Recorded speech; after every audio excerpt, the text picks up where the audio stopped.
Senator Smith. Well, thank you very much, Madam Deputy President. It's hard to know where to start. Actually, just 12 months ago, I stood in exactly the same seat to introduce a private senator's bill that led to the introduction of same-sex marriage. And over the last few years as a senator for Western Australia, I've committed myself to the resolution of a number of issues that I've considered important, not just to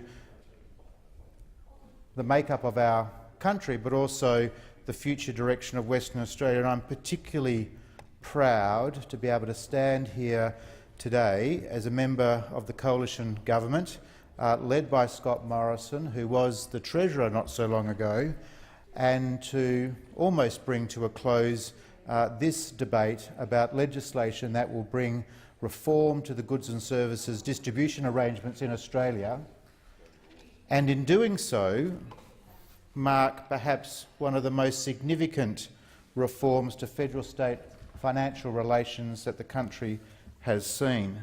But before I provide a brief overview of the long campaign, the long road that has actually been GST distribution reform in this country, I thought I might just detail what it is exactly that the bill seeks to do.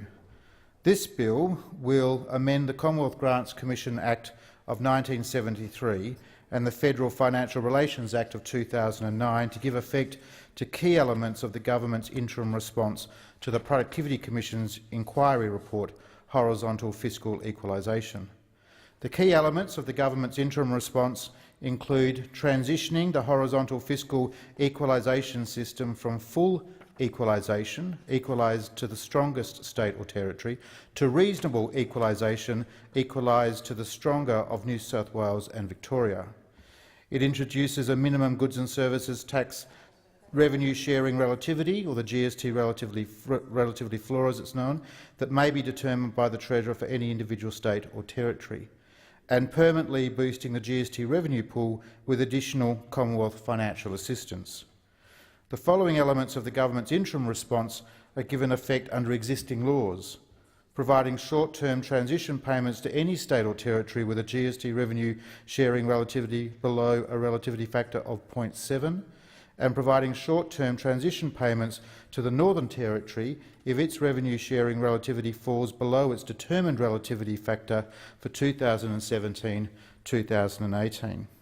The bill introduces a guarantee that each state and territory will get the better of the current distribution system or the updated distribution system during the transition period.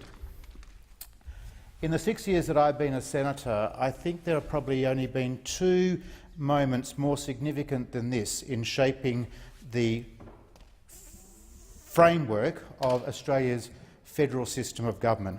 One was, I'd argue, others might differ, one was the reforms to the Senate voting system that were introduced and agreed by the Senate in advance of the 2016 federal election. And of course, for those of us that can remember, it was the opposition that some coalition senators led to the Rudd plan to amend the Commonwealth Constitution to provide recognition for local government. That was a debate that raged inside the coalition under the leadership of Tony Abbott first. It was a debate that we had in this Senate chamber, and if I recall correctly, 8 coalition senators, including myself, opposed that referendum proposition on the basis that it would undermine the federal nature of our system of government, not enhance it. But the debate that has been raging in regards to the GST distribution arrangements as they affect Western Australia is not a new one. And nothing demonstrates the shallowness of Labor's understanding of this issue thus far is that they have failed to recognise the contribution of one important person, and that was the person who called out this issue first in 2007. And that was none other than Eric Ripper, the Labor Treasurer of the West Australian State Government at the time. And the Hansard in the West Australian parliamentary record makes it very, very clear.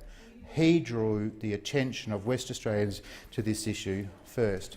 Then over the next 10 to 11 years, the level of understanding, the level of anxiety started to grow in our home state of Western Australia, because it dawned on West Australians at a time of tremendous growth in our state that the GST system wasn't allowing Western Australia to be the best it could be, wasn't allowing Western Australia to be the strongest it can be. The work that coalition senators did, aided and supported by people like Colin Barnett, and I'll be the first to admit, I'm happy to say this, the chorus that built over the last number of years, from Western Australians, from Kununurra to Esperance in the north and the south, out across to Western Australia and Perth and Kalbarri and all the suburbs in between. It was a chorus of West Australians who led this and deserve to have the fullest recognition given to them for standing firm, standing strong and making sure that their voice was heard very, very loudly, both in this Senate chamber but also in the government at the time. Now, John Howard himself said that while people absolutely expected there to be fluctuations in the GST distribution arrangements and the relativities that were born out of that over time, he has made it crystal clear that no one foresaw the magnitude of the variances that the GST distribution system would deliver, and no one could foresee the magnitude of the GST relativity as it would affect Western Australia during a time of tremendous economic activity. And it's worth just reminding people, what are those relativities? What are those relativities? What are those relativities that were most recently announced by the Commonwealth Grants Commission and approved by the government?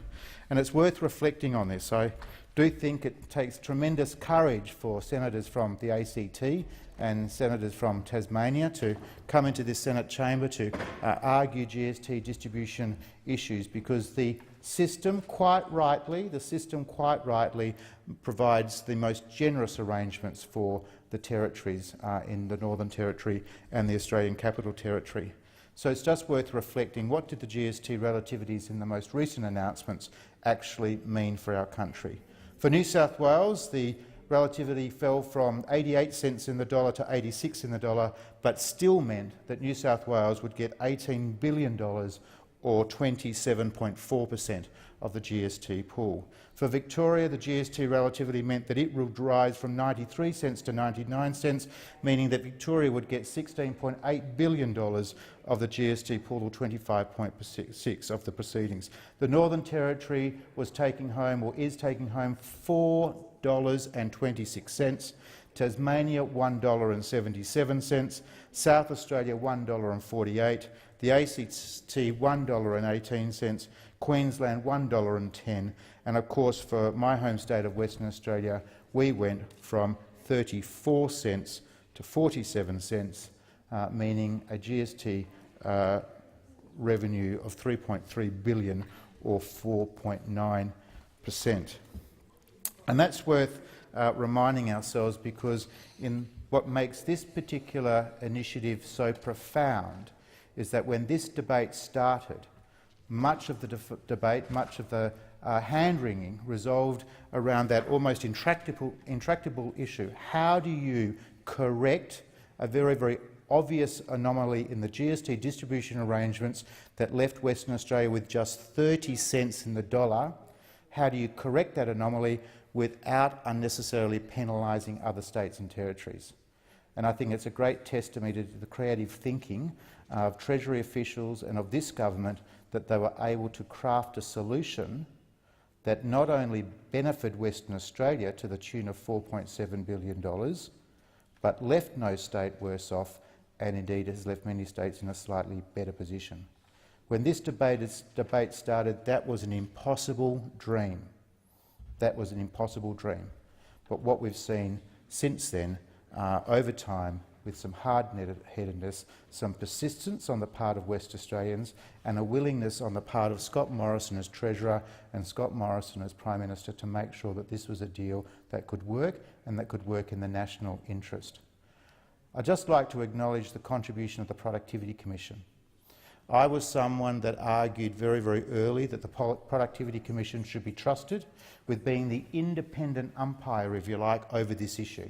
that the Productivity Commission process was very, very transparent. It had demonstrated a great capacity to handle and come to conclusions on important macro issues and micro issues across the Australian economy. And that Productivity Commission process of taking submissions, of preparing a draft report, of making that draft report available to the public, available to the community, and again using the contributions and submissions of others in coming to a final proposition, made the Productivity Commission absolutely well-suited to the task of trying to find a way through what many thought was intractable, what many thought was an impasse. It's important to acknowledge that this is not a campaign or an argument that only Western Australians have made. In fact, I argue that at critical points, the great bulk of the country, led by the governments of Queensland and Victoria and New South Wales, was arguing for reform. And you only have to look at the history and the submission processes and the various reviews that were undertaken prior to the Productivity Commission inquiry to see that many states, under various political leadership, had been arguing that the GST system as it was then constructed was not working for them. And they were words like opaque, they were words like seriously flawed, they were words like inequitable, they were words like opaque, they were words or terms like perverse outcomes. This was the language that other state governments were using to describe the GST distribution arrangements. So rather than this just being an issue that was of concern to Western Australia, I argue that over the last few years other states have also recognised that the GST distribution arrangements that they had previously worked were not suitable for the future, were not fit for purpose in making sure that the Australian economy was as robust as it could possibly be. Now, in the contributions from Labor senators particularly those from Western Australia, over the course of this debate, we've heard a lot of commentary, a lot of partisan commentary about the performance of the Barnett government and the financial management of Premier Barnett and his team at the time. Now, it's important to understand what was the broader context in which Colin Barnett and the Liberal government was governing in Western Australia. And it's only when you understand the broader context, that you can properly understand the very, very real challenges that were facing Western Australia. I mean, again, I highlight this particular point. Western Australia went to 30 cents in the dollar. 30 cents in the dollar. No state over the first 10 years of the distribution system had fallen below 86 cents. No state in the last 5 years had fallen below 88 cents, but Western Australia in the last 5 years had dipped to as low as 30 cents in the dollar. Now, what is particularly concerning about that is not just that Western Australia went to 30 cents.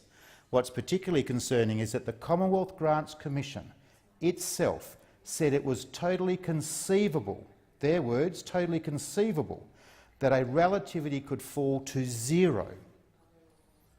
That it was totally conceivable that a relativity could fall to zero. And in the Commonwealth Grants Commission's own words, they said that the fairness of that would depend on where you sat. So here we had a Commonwealth Grants Commission that was performing its function very, very well theoretically, but blind to the real consequences that state governments would have to face as a result of serious dips or serious changes in their GST relativity, and heaven forbid if any state should ever have to go to zero. And for me, the fact that the Commonwealth Grants Commission was unrelenting in that view, that applied only a theoretical lens to the issue of distribution, I thought was significant cause for concern. Claims by Labor, and as I said, particularly Labor senators from my home state of Western Australia, that WA's budget was mismanaged by the former Liberal National Government fails to recognise the effect that the failed GST formula has had on Western Australian finances. During the period of the Barnett government, the population of the state of Western Australia grew by over 400,000 people. I know that Senator Brown, and I can see Senator Polley, and I can see Senator Urquhart are here. They are from the state of Tasmania. And Senator Whish-Wilson, my apologies, Senator Whish-Wilson. The population of Western Australia grew by over 400,000. Putting that into a context that Senator Polley, Senator Brown, Senator Urquhart, Senator Whish-Wilson will understand, that is nearly 80% of the population of Tasmania. This led to a significant increase in demand on services provided by the state government and a need for major infrastructure improvements to ensure services met community expectations. Between 2008 and 2009 and 2015 and 2016, the government invested over $51 billion in its asset investment program, with the 2016-2017 budget set to spend another $5.9 billion. You only need to look to the outer suburbs of Perth, and I notice that the Deputy President from Western Australia, Senator Lyons, is here. You only need to look to the outer suburbs of Perth to see that the expenditure on new schools and transport infrastructure, or visit a regional town like Karratha, like I do, to see the transformation of health and education facilities, or drive past the Perth New Children's Hospital, Fiona Stanley Hospital, the Midland Hospital, Joondalup Health Campus, to see where that infrastructure money was spent by the Barnett government. And I challenge Labor to point out which one of these major pieces of infrastructure shouldn't have been built, or don't need or don't deserve to be the focus of Western Australia's infrastructure build. In regards to recurrent expenditure, it's not too hard to see why the government ran a near $2 billion deficit in 2016-2017. In 2016-17, WA received less than $2 billion in GST, a share of just over 30 cents in the dollar, which I've already highlighted. The same year, around $4.7 billion of GST revenue was being redistributed to other states in that same year. State governments, as senators would be aware, provide the majority of the funding for health, education and law and order. The government chose not to make massive cuts to these services that would have been up to nearly 10% across the board. It decided not to make cuts to these services and instead to run a deficit. This is not financial mismanagement, but an understanding that the services could not sustain the cuts without significant reductions in services that could be delivered. This GST solution ensures that the state will never face the same circumstances again. In the very brief time that's available to me, I do want to acknowledge the contribution of a few people that actually aren't in this Senate chamber anymore. And the only person to bring forward a private senator's bill to reform the GST was Senator Dio Wang from Western Australia, who is no longer here. And I acknowledge Senator Dio Wang's contribution. The other is Senator Joe Bullock, the Labor senator for Western Australia, who went on the public record early arguing for reform of the GST distribution arrangements. And in all fairness, I think it's important to acknowledge his contribution as well. But as I like to say, this chapter is not the end of a debate about federal-state financial reform in our country, but the beginning. It is the beginning. Because what we have seen in this debate is a desire on the part of states and territories to have much greater independence, much greater autonomy over how they raise money and how they spend money. And as a very, very strong federalist, I think that is a debate that we need to have and continue to have in this country. The debate about the GST is not just about distribution, though that is the element of the debate that has occupied much of our time. It is also a debate about the base, and it is also a debate about the rate. I stand resolute that by broadening the base of the GST, you can keep the rate low. And as a senator who wants to see low taxes in our country, I don't argue for an increase in the GST rate, but I do argue for a broadening of its base. This is a demonstration, again, of what the Australian Senate can do on the behalf of the states and territories that senators represent. This should be a very, very powerful message to every senator that standing up for the interests of your state, for your constituency, doesn't get you punished by electorate, but actually will get you rewarded by your electorate. because West Australians want to make sure that their senators have a strong and vocal voice in this Senate, and this legislation is a demonstration that that can be done, and this legislation deserves the fullest possible support of every senator in this place. Thank you.